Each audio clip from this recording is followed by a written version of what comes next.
Yo, what's doing? You're hanging with the Niner Nut. Hope all's well with everybody during their week. Forgive me for looking back and forth, back and forth. I got the one camera here and I got the live feed going here, so don't mind me. A lot of news in Niner land if you're paying attention, and if you're not, should be. First and foremost, over the last couple of days, we had some interesting news. Obviously, talking about Trey Lance's injury and then the recovery time, him getting operated on Monday, thank God, getting it done.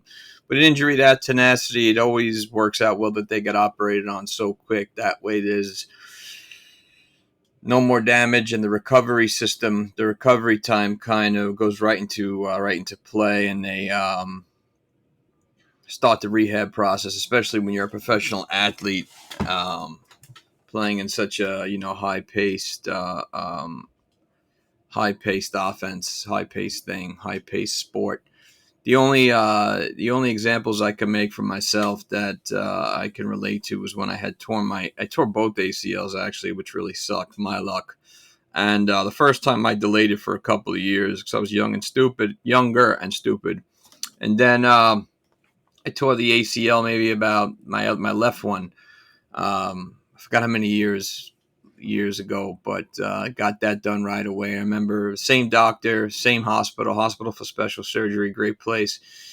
Doctor just basically said, injuries like this and most injuries, um, you gotta get it done right away. So happy to see Trey Lance getting that done. I didn't understand a couple of.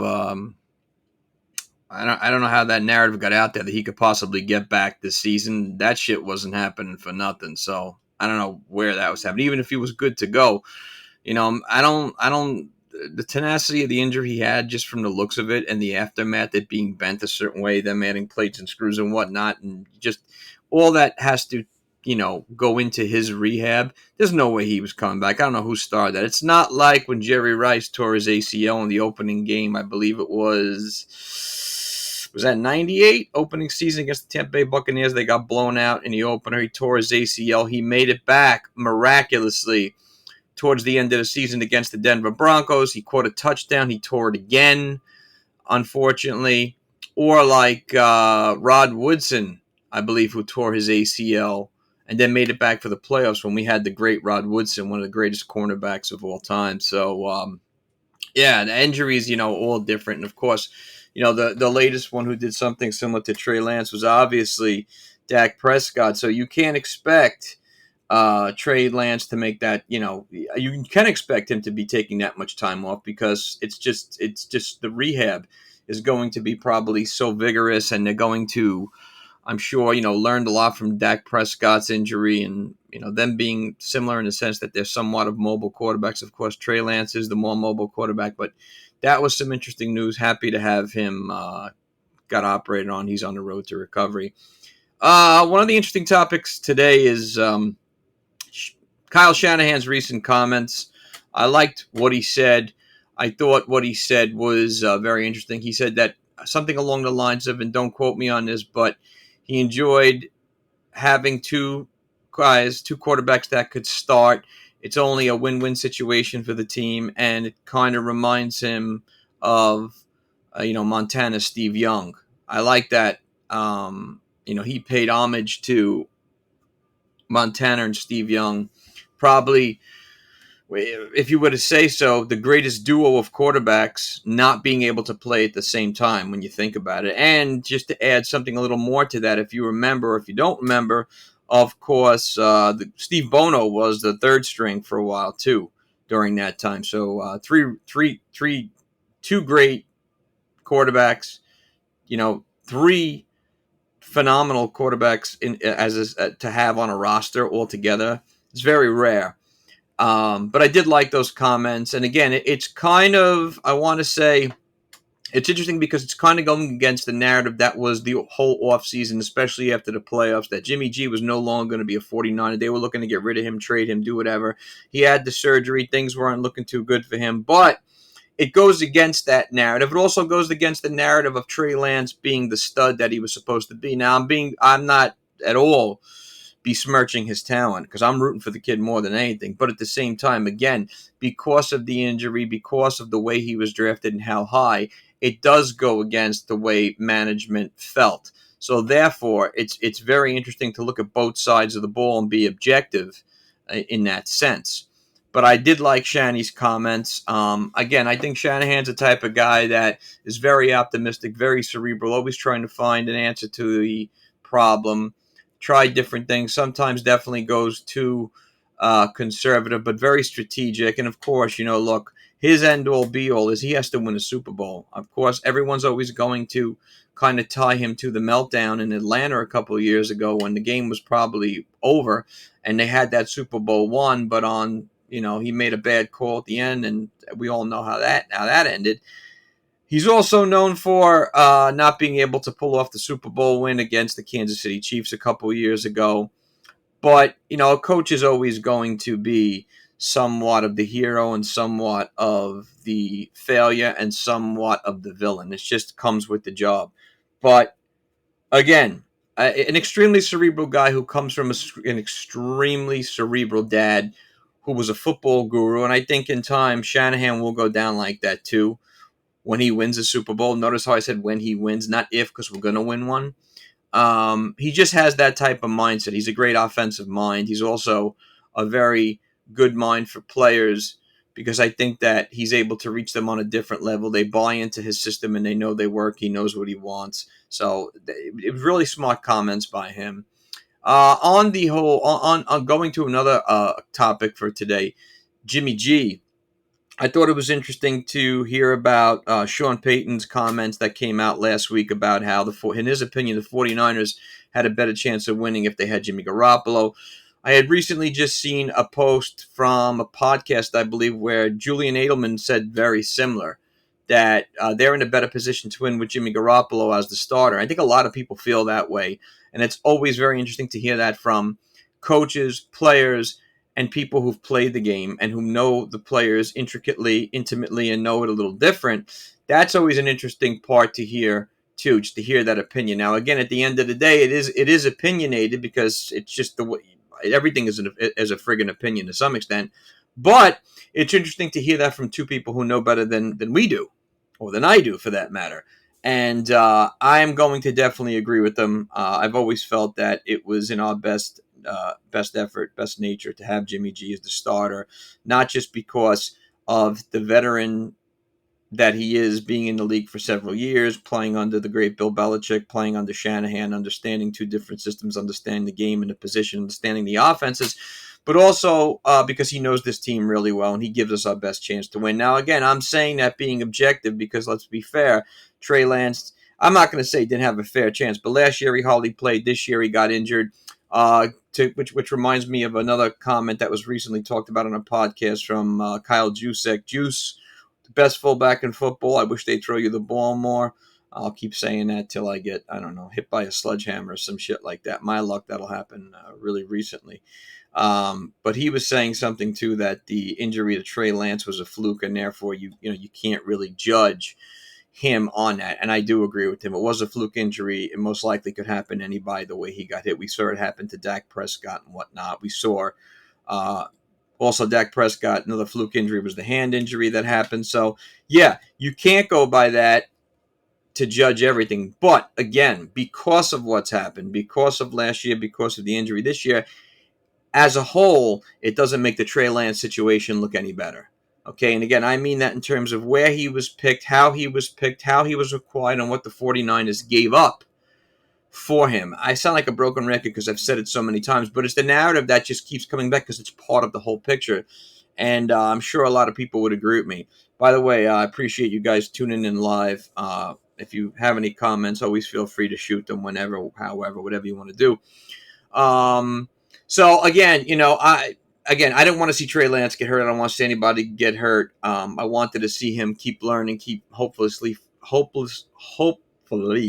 flourishing, learning the offense, learning more of the game, and being that guy that we had in mind when they drafted, being that stud. But again, Looking at right now in week 2 of this 223 season and looking at the rookie quarterbacks last year into their second year, you'll notice that a lot of them, it doesn't look too good for a lot of them. Now, we all can't go by that because it's only week 2, year 2, week 2. And also, too, we know that it does take a little while to develop unless you come into the league like the full package, like a Peyton Manning, like a Kobe Bryant, like a Kevin Garnett, guys who are absolute freak shows. Crosby on the Pittsburgh Penguins. It's rare in any sport that you see that. But looking back a couple of years ago, coming into the draft 5 years ago, all you heard about was Josh Rosen, Sam Darnell, Baker Mayfield. Josh Allen was at the bottom of that pile, and look how things have happened. Okay, so let's be objective about it, but let's be realistic too. Last year's rookies really aren't looking that good. Justin Fields not looking too good. Looks like a pile of shit, to be honest. And he is playing with a new team, with a new head coach. They're a pile of shit. We should have whipped them. Shame on us. Zach Wilson injured again, second season. We've seen him injured. Hopefully he'll catch on. He did improve at the end of last season, but Joe Flacco is probably playing the best football I ever saw him play, and they're responding because that New York Jet team under the great Rob Saleh is looking to be going in the right direction on both sides of the ball. And Joe Flacco's got nothing but a number of targets, and Elijah Moore, Corey Davis, Conklin, Uzmoa, forgot what's the rookie wide receiver for the New York Jets. Watson, whatever his name is. I don't know. I had a brain fart. I totally forgot. But he's got nothing but talent on that side of the ball, even coming out of the backfield. Michael Carter. I mean, they're talented galore. So happy to see that going on. But a lot of those rookies aren't looking too good. Trey Lance is in that box as well from the rookie quarterbacks from last year. Moving on to the next topic is George Kittle. Obviously, if he doesn't play this week, it would be the third game in which he's missed, which really sucks with that groin injury. Look, we all know when GK plays, he's by far one of the most dynamic players in all of football. He gives his all. He's great in so many aspects of the game, whether it's blocking, we've seen him run, catching, and just being an overall leader. And I think because of the tenacity that he brings to the game, obviously, it can lead to a lot of injuries because he runs fearlessly, he plays fearlessly, he plays the way the game used to be in the 70s and 80s and 90s for that matter, and not so much in the current day. So hopefully he gets back for week 3 because we really do need him, although I do like the way Ross Dwelly filled in last week. But in order for this package to be complete, we need to have George Kittle for his blocking, for his catching, and for his leadership. It's so important for us to have him there. I know he has been practicing. He practiced a little last week. I think he was limited so far this week, but so far all I've seen is that he most likely will play, which is a good thing because Denver I don't think is going to be an easy game. And like I said, Kittle always brings such an important aspect to the offense. So hopefully he's recovering and he'll be ready to go. Moving on to another topic is the recent list of the 2023 San Francisco 49ers Hall of Fame nominees, which was really interesting to see. There's so many good names on that list. So many great players. I'm not sure if everybody remembers them. I sure shit do. And me being the Niner fan that I am, much like most of you, I'm sure, it's so hard to just kind of pick who belongs where and who deserves to be where because there's so many of them. First one off the list is, of course, the great Justin Smith, defensive end, a.k.a. Cowboy. Justin Smith had himself a really good career on the Cincinnati Bengals. He played on some bad teams, unfortunately, but he was a first-round draft pick. We signed him, and he brought a whole dynamic to our defensive unit. Everybody remembers him as a guy who, hardly ever missed the game, especially as a 49er. I mean, in 1, 2, 3, 4, 5, 6, 7 seasons, he missed 2 games. And this is going into the latter part of his career when he was 29, 30, 31, 32, 33, 34, and he did retire at 35. It says a lot for a veteran and the durability that he has. especially when you miss 2 games. Interestingly, about Justin Fields, 87 career sacks, 43 of those, 43 and a half of those, I should say, were with us. Again, always a force on the field. Just had a motor that just never stopped. If you go back and watch some Justin Smith highlights, guy was a nonstop beast, man. Always getting into the backfield, giving offensive tackles hell. I mean, he was an absolute physical specimen. I believe that he was one of the more physically harder workers in the NFL, using his strength. Obviously, just in a almost like Herculean type of way, because it seemed like anybody they had put up against him, he would either blow away or give them hell for. He was always somebody you had to consider on the offensive side of the ball, always a threat. And of course, everybody remembers with him playing, we made the playoffs 3 years in a row in his career: 2011, 2012, 2013. Of course, during that 2011 run, he played a really big part in the playoffs. He had 2 sacks. But even more interesting, or just as interesting in that, if you look at some of the all-time stats for tackles for loss, you'll notice that Justin Smith has 119 tackles for losses. He's like tied for 27 on the list, which is such an important stat when you think about it. It used to be years ago that was something that was kind of like not paid attention to as much, but in today's day, tackle for loss is just, a phenomenal stat to have on the defensive side of the ball.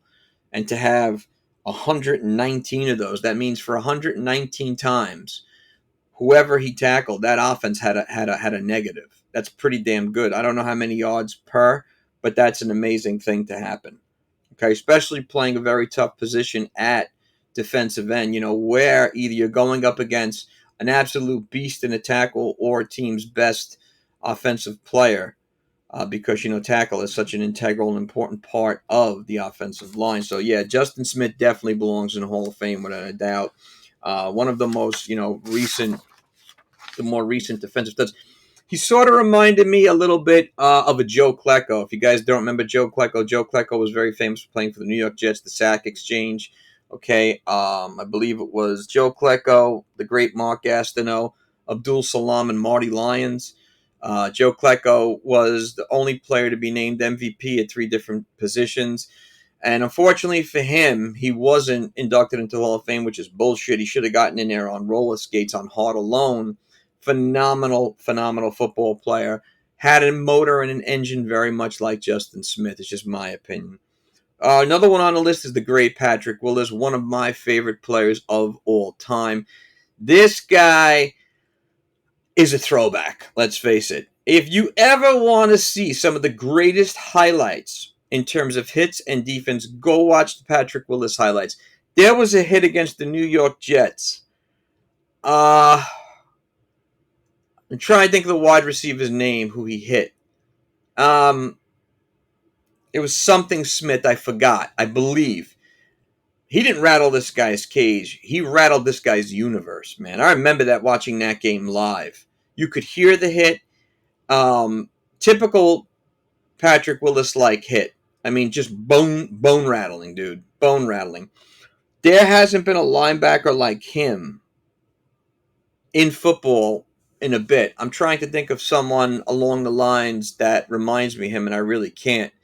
Because Patrick Willis, other than being a phenomenal athlete, was a phenomenal open field tackler and a phenomenal hitter. A good guy to get that highlight pop. I mean, he would rattle your shit, and he had great tackle technique. Go back and watch a lot of his highlights, and you'll see exactly what I'm talking about. It's a shame he had those foot injuries that cut his career quick. I mean, let's face it, he played till he was 29, which is, to be fair, is probably a great age to get out of this game because of the tenacity and because of the wear and tear it brings on you physically.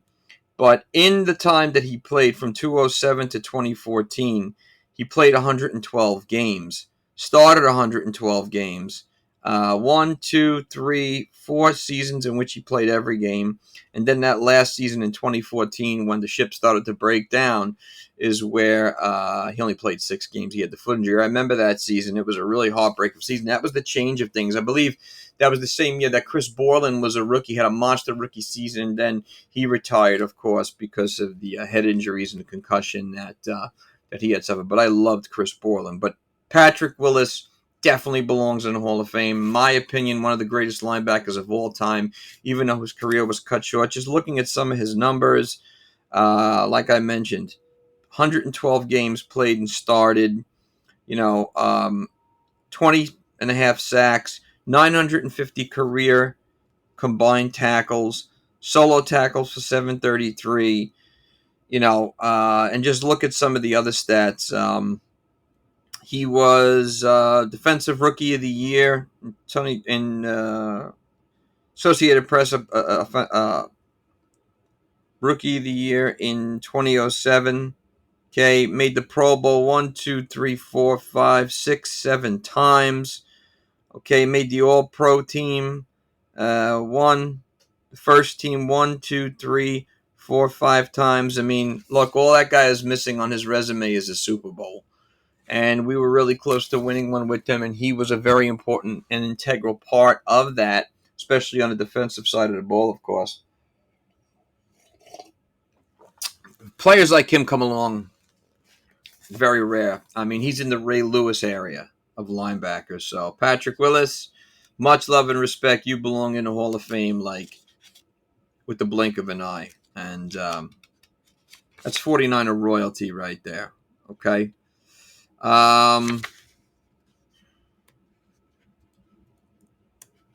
Looking forward. And again, he's also 46th on the list for solo tackles, which is not bad for a guy who had his career cut short. Moving on to somebody else was Willis's partner in crime, Navarro Bowman. Bowman and Willis. If you remember Bowman and Willis, give me a shout out, because that was the combination the press had made up at the time, very similar to Batman and Robin. They made a great combination. Bowman was a great linebacker, man.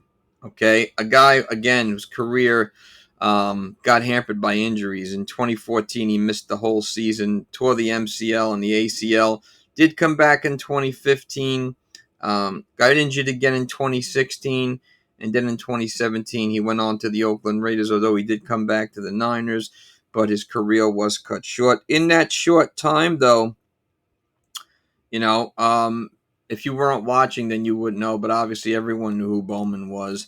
He's had some wonderful seasons where he's had combined tackles in the numbers of 143, 148, 145, 154, and 127. Okay, he was, let's see, All-Pro first team, I believe, 3 years, made the Pro Bowl 3 years. Again, that injury was gnarly. Also played on some really good 49er teams, leading us to the playoffs and to the Super Bowl and to the NFC Championship game 2011, 2012, 2013. Him and Willis were forced to be reckoned with.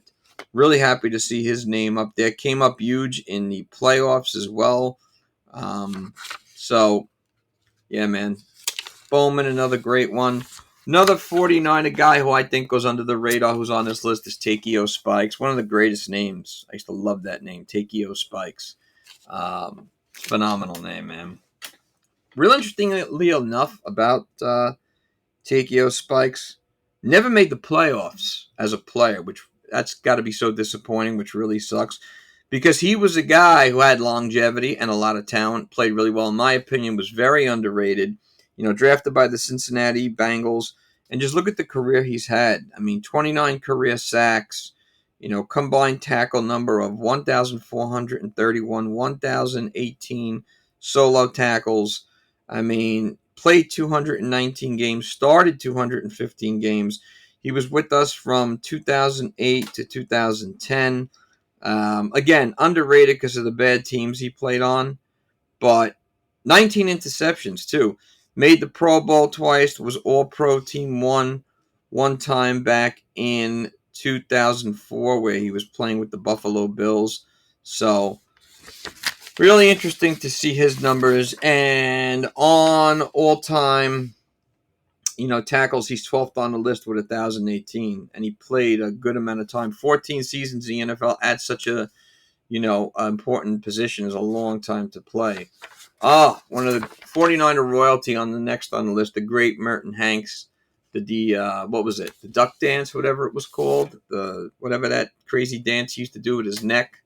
I remember Merton Hanks again. Had that really lengthy neck. Very, very good athlete. Great defensive back.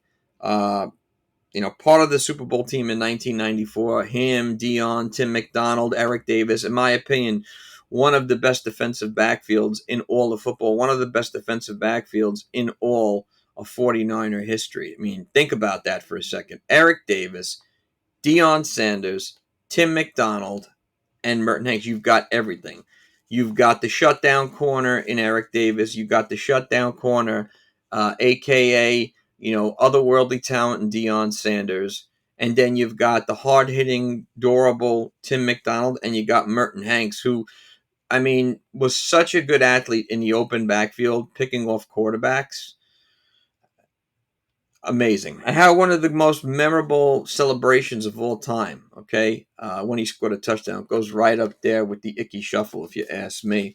But Merton Hanks, again, played every season as a 49 except for his last one where he played with the Seattle Seahawks, which really sucks because they are a crosstown rival. Played till he was 31, which, again, probably a great age to get out, but at the same time, imagine if he would have extended his career a couple of years later, the numbers he could have increased. But 33 career interceptions, 410 yards, 3 of those for touchdowns. 1 year, seven interceptions, Super Bowl year, 93 yards, 5 interceptions 1 year, 6 interceptions 1 year in 97. Again, made the Pro Bowl 1, 2, 3, 4 years in a row, made the All-Pro team, second team 1, 2, and 3, and made the All-Pro first team 1 time. But there's no doubt that Merton Hanks was great, man. He'll go down in history as 49er gold for sure. Got the chip, baby. Got the chip in 94. Moving on is a guy I already mentioned, probably one of the best safeties of all time. Again, the most durable, great hitter, Tim McDonald.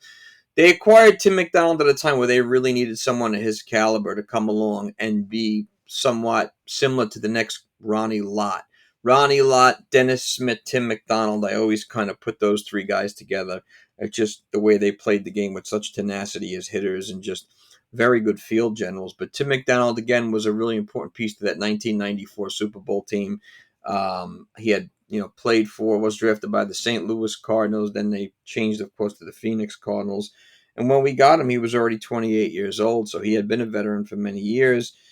In his career, just looking at his numbers, he missed, let's see, rookie season in 87, he was injured, never started a game.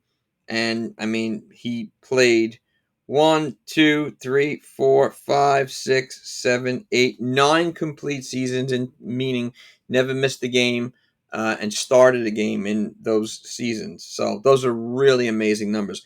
40 career interceptions altogether. Okay, 4 career touchdowns, returned for touchdowns. 40, yes. 4 career touchdowns returned off interceptions, I should say. Over 1,000 tackles. Pro Bowl 1, 2, 3, 4, 5 different times. Made the All-Pro second team 4 times. Got a Super Bowl ring. No doubt about it that Tim McDonald belongs in there. It's probably long overdue, too. I think he's another guy that doesn't get talked about enough for some reason, and I don't understand why. Maybe it's because a lot of these people just aren't 49er fans. It's their problem.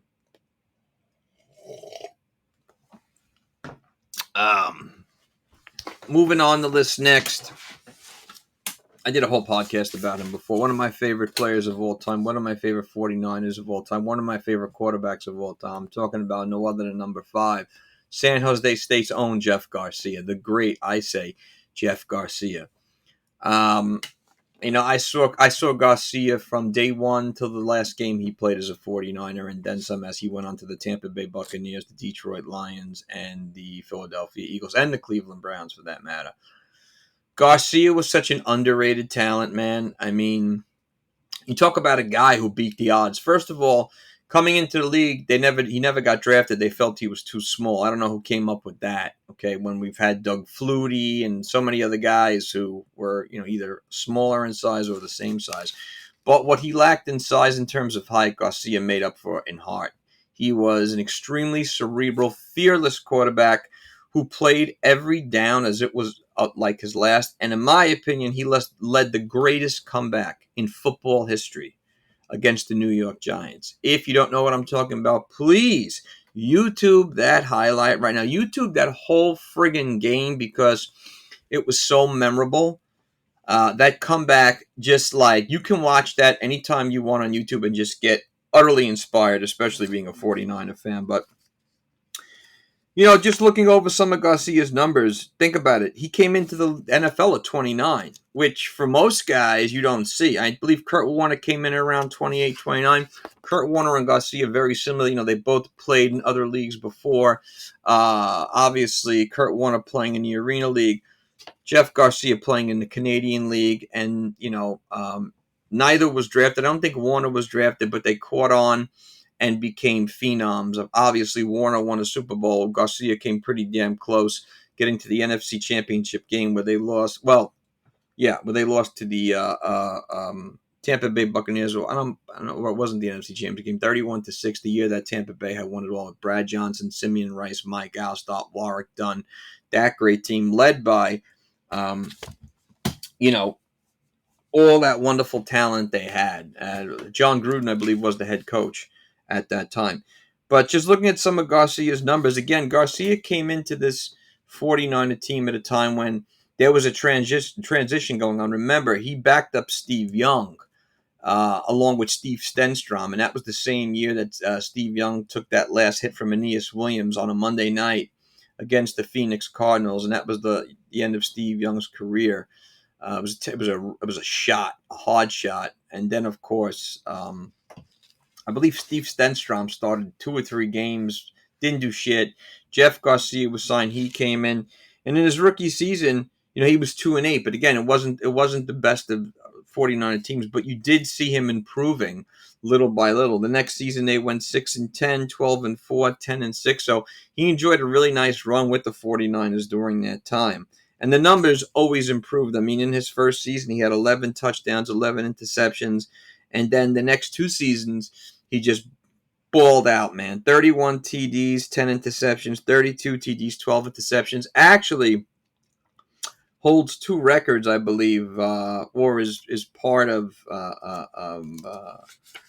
players, part of a group of players that is in the record books for he is only one of 12 quarterbacks that has achieved 2 consecutive 30 touchdown passing seasons, 2000 and 2001, at least one time in his career. The others, look at the others on this list: Philip Rivers, Steve Bartkowski, Drew Brees, Peyton Manning, Brett Favre, Dan Fouts, Dan Marino, Tom Brady, Aaron Rodgers, Wyatt Tittle, Eli Manning, Russell Wilson, Patrick Mahomes, and Josh Allen. You're talking about all studs. So Garcia's up there with them with that stat. He's also one of only 13 quarterbacks to throw a 99-yard touchdown pass. So really interesting numbers for Garcia. But again, I think that when you think about the shoes he was filling, and he's mentioned it before, coming in the way he came in, not drafted out of San Jose State, playing with the Calgary Stampeders, where he had a lot of success up in Canada there. Okay. He, won so many things, not only in college, but also with the Calgary Stampeders, which is weird. He's 6'1" for a quarterback. I don't know why that's considered small when, there are guys 5'11", or were 5'11" for that matter. But interestingly enough, in with the Calgary Stampeders, he backed up Doug Flutie, which, for you who don't few people who are not familiar with Doug Flutie, one of the greatest stories in all of sports. I mean, I think of the Wheaties box. I think of that the Boston College jersey and whatnot. One of the smallest players too to have a lot of luck with the Buffalo Bills later in his career when he came back into the NFL. He took over as a starter with Calgary in '95. Okay. He set a team record with 546 passing yards and 6 touchdown passes in the Labor Day game against Edmonton. All right. Then, of course, let's see. Garcia took over as the Stampede starting quarterback. And as a 3-year starter, they finished with records of 13-5, 10-8, 12-6.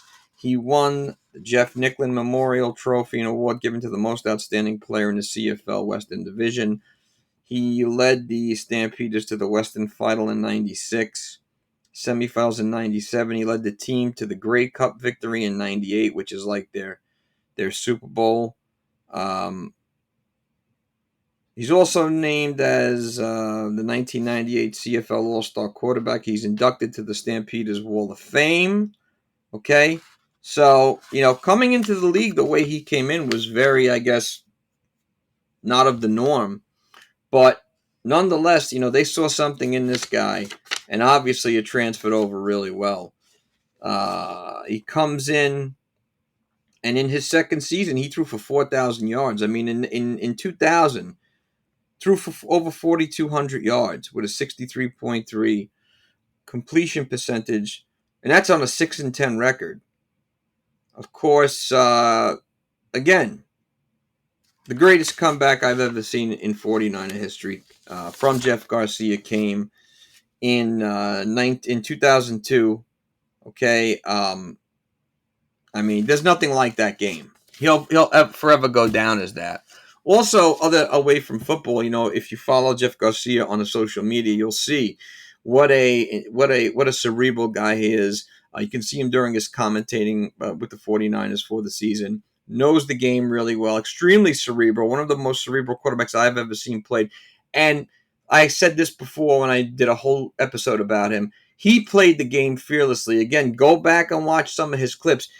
Head first is the way he was going. He did not go out of bounds. He was coming at you many times. That guy played with nothing but heart, okay? I mean, to this day, he looks great physically. You could see him working out. I think he's coaching the younger children and whatnot. So I'm surprised he never got a job as like a legit quarterbacks coach in this league. I know he mentored a lot of quarterbacks, but if there was a guy I'd want to learn under, it was him, especially the way he came up and the shoes he had to fill, the system he had to play, and all the pressure that was on him. I mean, think about it. He was coming behind two of the greatest quarterbacks of all time, Joe Montana and Steve Young. To fill those shoes, or to attempt to fill those shoes, is an overwhelming experience, I'm sure. So, and look, we were really close to doing something that year, okay?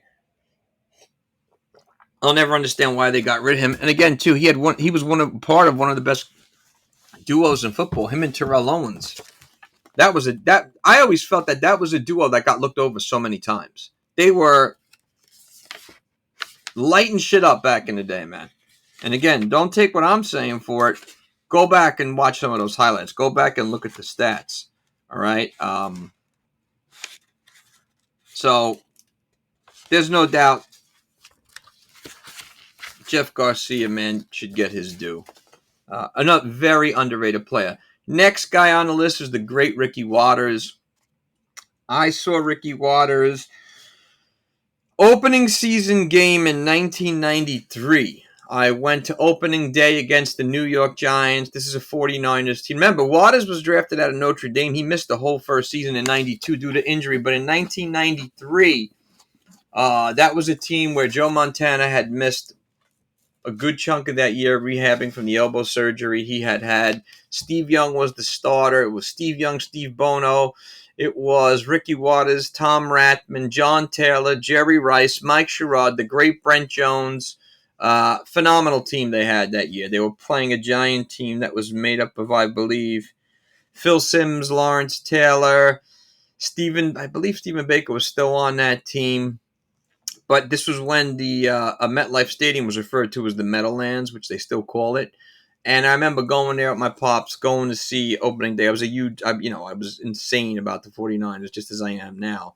And I'll never forget, Steve Young got sacked. I think it was Lawrence Taylor and Gary Reasons hit him. He went down. Steve Bono came in, replaced him. Niners went on to win. Johnny Johnson was the safety who picked off the pass and took it 99 yards in the other direction. I remember that's when we left to beat the traffic. But Ricky Waters had himself such a game. No one knew who the hell he was. I remember fans at the time going, who the fuck is this guy? He was running wild, man. Phenomenal. Great, great athlete, Ricky Waters. One of the best wide receivers, or I should say running backs as a receiver. Had great hands. Had the athletic ability to in today's day and age to be split out as a wide receiver because he really had really good hands for a running back. He was that dynamic. He ran very elusively. Again, very athletic, great in the open field. Such a good talent.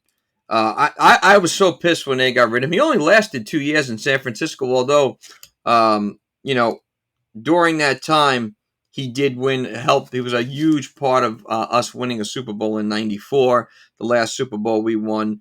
But again, just looking at to be fair, his stats really didn't start to add up until after he left San Francisco, because in his second year, he had 950 yards and 10 touchdowns. In Super Bowl year, he had 877 yards and 6 touchdowns. And then after that, when he signed with the Philadelphia Eagles, over 1,200, over 1,400, over 11, over 12, and over 1,200 yards.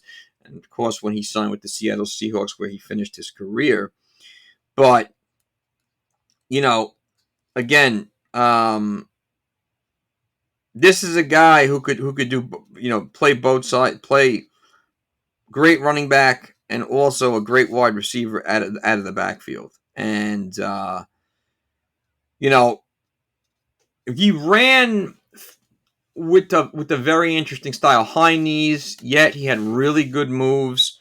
He was tough as shit, man. He quit when he was 32, which again, on paper is a phenomenal, not even just on paper, but it was a great age to get out of football when you think about the injuries that come with the position he's playing. And at the time he was playing, because he was playing when football was really football. There was none of this, you can't hit, you can't do. No, he played in the legit time, okay? And again, he was very durable. Other than missing the whole season his rookie year, from that point on, he missed 3 games in 93, and in 2001, he missed over 11 games. But other than that, he played every game and started every game, so he was more than durable. Ricky Waters definitely belongs in that Hall of Fame without a doubt. Another guy who I feel has been looked over. I don't know why. One of the most amazing stats. I take it back. 3 years he was with us, 92, 93, 94. One of the most amazing stats I'll never forget was in 1993, where our season ended against the Dallas Cowboys when we were having those back and forth battles. We couldn't get over the hump with the Dallas Cowboys those past 2 years. But against the Giants, I think it was the wild card. That was Phil Simms' last stand, his last season. Ricky Waters scored 5 touchdowns in our 44-3 rout of the New York Giants. I'll never forget that game because I was hounding Giant fans for days. I would, call them up and just scream out the word Waters or 44-3. I mean, he took over, man. Phenomenal talent. And just looking at some of the all-time numbers, I like to always kind of see where a lot of these players are, on the all-time lists and everything. 467 catches for a career as a running back is nothing to shy away from. Okay, he's listed up there with a shitload of good receivers. If you look at the all-time receiving list, I mean, some wide receivers never achieve those numbers. Okay, and they're playing the position where primarily that's their job, is to catch the ball. He's also 24th on the all-time rushing list with 10,643 yards. 24th. Pretty damn good. Just ahead of him are O.J. Simpson, LaShawn McCoy, and Warwick Dunn. Some great, great players. And Ricky Waters does have a chip, which means a lot. And just during his career, of course, looking over some other interesting assets. If you look at his total yardage career, you'll see that the numbers were extremely high. That was the thing, too. Again, today we see it so many times with certain players, much like Alvin Kamara, guys who can not only run the ball, but are used really importantly out of the backfield. I mean, he was doing it back in the early 90s. So, yeah, he definitely belongs on the Hall of Fame list. Coming up on the next guy, listen, hands down, a guy who gets overlooked as well. I don't know why. One of the best receivers of all time, Anquan Boldin. I mean, if there ever was a guy who's underrated, it's him. I don't know if everybody remembers, but when he first came out, that rookie season, he was balling. He had 101 catches, 1,377 yards, and 8 touchdowns. For a rookie, that's not too damn bad. That next season, I believe the quarterback was Kurt Warner. And you can go back and look up the highlights for this. Anquan Boldin sustained a hit. I'm trying to think of the defensive back's name on the New York Jets. It was in the Meadowlands. I remember it looked really serious where people thought that he broke his neck. You can find the highlights probably on YouTube, I'm sure. And I remember he got carted off. No one ever thought he would come back. I believe that really impacted his season. But here's a guy who, for his career, he's had 1,076 receptions, over 13,000 receiving yards, 82 touchdowns. Okay? And as a 49er, we signed him when he was 33. How big of a piece to the puzzle was he when he was with us?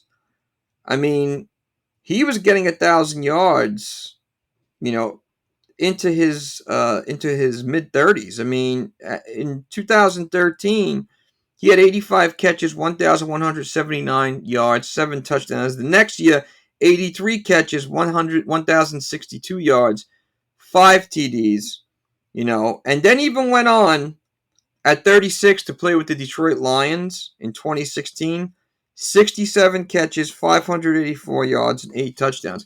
He probably could have played a lot longer. Now, I remember reading about Anquan Boldin, how he was really meticulous about taking care of his physical body. I think he made his own supplements, I believe, or something like that. Really interesting. And, he's got a chip. Obviously, it's not with us, but he's got a chip. And, again, he was a really important part of that 2013 team. 16 catches in the playoff, 227 yards and a touchdown. Listen, man. Look at his all-time stats. I mean, he's 9th on the all-time list for receptions by a wide receiver. Like I said, 1,076 catches, 2 catches behind Terrell Owens. Imagine if he would have played 2 more seasons. Okay? How could he not be in the Hall of Fame? Look at the players in front of him. The greatest receiver, the greatest athlete, the greatest football player of all time, obviously Jerry Rice at number 1. Larry Fitz at 2. Tony Gonzalez at 3. Jason Witten at 4. Marvin Harrison, Chris Carter, Tim Brown, T.O., and Anquan Boldin. Okay? Yeah. Anquan Boldin should be in the Hall of Fame on friggin' roller skates. Coming to the end of this list, don't know if everybody remembers this guy because he had a very short career as a 49er, but the tight end Wesley Walls. The better part of his career was with the Carolina Panthers. Jake Delhomme and the Carolina Panthers, if you remember that. Steve Smith had a really good team, man. Mushin Muhammad was part of that team. They were great. Really well-coached team. But Wesley Walls was such a had great hands, man. Okay, I'm trying to think who he reminded me of. He kind of reminded me a little bit of Brent Jones, the way he can run in the open field and kind of, get off the line. Was drafted by the 49ers. He played played 5 years, missed all of 92 with an injured shoulder, and up to that point, it looked like his career was going to kind of wash out. Then he caught on with the New Orleans Saints. enjoyed 2 decent years, and then at age 30, he went to the Carolina Panthers, where he enjoyed the best years of his career. 61 catches, 713 yards, 10 touchdowns in his first year with that team.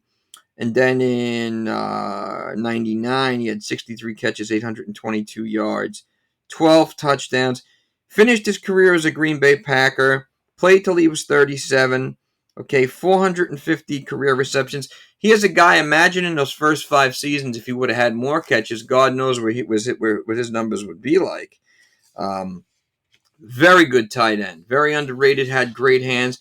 A little bit Brent Jones, a little bit Jay Novacek. Guys aren't familiar with Jay Novacek. Very underrated tight end who played for the Dallas Cowboys, with Troy Aikman, with Emmitt Smith, with Michael Irvin, under Jimmy Johnson. In my opinion, one of the greatest tight ends of all time. Very underrated. Um, Rounding out this list next is, of course, one of the greatest kickers of all time. Place kickers, I mean. The great Gary Anderson, who seems to have played forever. Okay, obviously, he played till he was 45. I know people are going to say, well, he's a kicker. Still, man, to play till you're 45. He was the Adam Vinatieri before there was Adam Vinatieri, okay? Played for so many different teams. But it was the Pittsburgh Steelers. Was with us for 1 year. Played with who else? The Minnesota Vikings, Tennessee. Okay, and again, just enjoyed nothing more than success in his career. The most important stat about him is in one season, his percentage as a field goal kicker was 100. He was 35 of 35 from field goal percentage, 59 of 59 extra point, and that was with the Minnesota Vikings the year after we had him. He only played with us for one season, but 672 career field goals attempted, 538 career field goals made, his longest being 55, a career percentage of 80.1. Nothing to shy away about. And, I mean, look, the list of records for Gary Anderson, I mean, let's talk about this. 820 extra points made. He's fourth on the all-time list. Extra points attempted, 827. Once again, well, he's fifth on the all-time list, right behind the great Lou the Toe Groza. Field goals made, number 3 behind the great Morton Anderson and the great Adam Vinatieri. 538 field goals made. Okay. Field goals attempted, 672, right behind Vinatieri and Morton Anderson again. And, of course, all-time points altogether, number 3 on the list, 2,434, right behind, once again, Adam Vinatieri and Morton Anderson. Gary Anderson should have been in the Hall of Fame many years ago. I don't know why some of these guys haven't gotten in earlier, especially players like Terrell Owens. He should have been in first ballot, hands down. I can't understand. Okay, maybe there's this stupid politics involved, but has nothing to do with anything. It's not like Terrell Owens was O.J. Simpson. I never understand the politics when it comes to the Hall of Fame. We all know that it does exist. It even exists, if you look at other halls of fame in terms of music. The Music Hall of Fame has become nothing but politics because, no disrespect, but there were certain bands and acts that just should not be there. I mean, when you have the Zombies, and not to get off on a music tangent, but when you have a band like the Zombies who had 3 good songs in the same place as the greatest guitar player of all time, Jimi Hendrix, there's something really strange about that. Okay, so to have a guy like Gary Anderson not in the Hall of Fame is really weird. To have a guy like Terrell Owens wait a few years is very weird.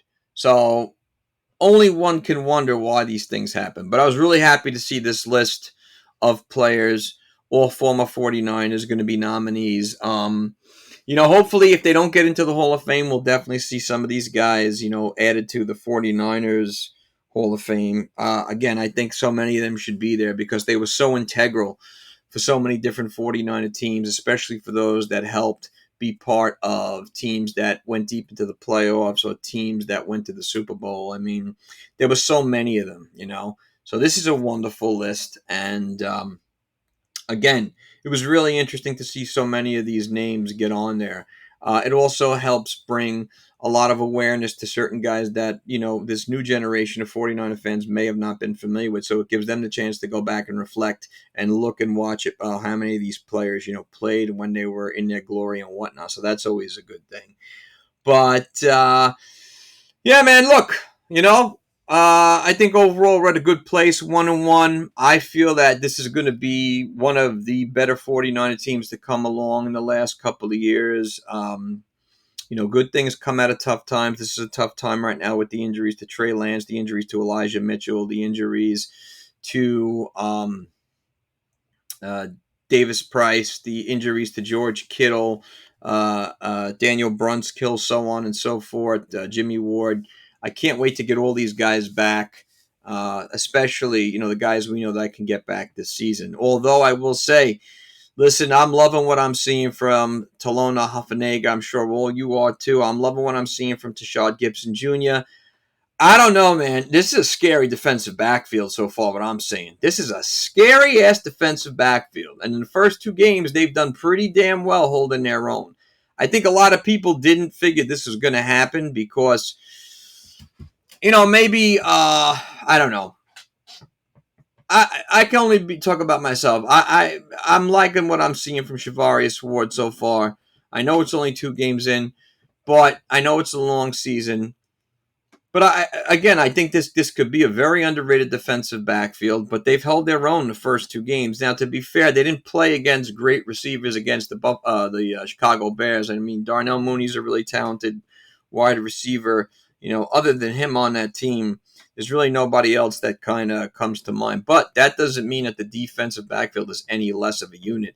This week's going to be a really good matchup for them because they're going to play against first of all, they're going to be playing against a lot of ex-49ers. Let's face that, in Tom Compton, in DJ Jones, and of course, oh, God, I'm forgetting another player who the Broncos had signed away from us. But also, too, we're going to be going up against a pretty good, trio of wide receivers: Jerry Jeudy, Cortland Sutton, obvious, and the great Russell Wilson, man. It's a pretty damn good trio of players right there. So it should be interesting to see how our defensive backfield holds up, and it's not going to get any easier for them as the season goes on because, of course, we're going to be facing the Arizona Cardinals when they have DeAndre Hopkins backs, when they have Hollywood Brown, when they have A.J. Green, when they have Rondell Moore. And this Greg Dortch has been playing really good for the Arizona Cardinals as well, filling in. Also, too, when they face off against the Los Angeles Rams, you always got your hands full and you play against Cooper Kupp, Allen Robinson, Von Jefferson, I should say. I like this Greg Scourneck, too, man. That kid plays tough. And Tyler Hybee's playing at a really high rate, too. And look, when you're playing against the Seattle Seahawks, it's probably, like I said in the last podcast, or the one before that, one of the best dynamic duos in terms of wide receivers in the NFL. Tyler Lockett and DK Metcalf, man. It doesn't get much better than that.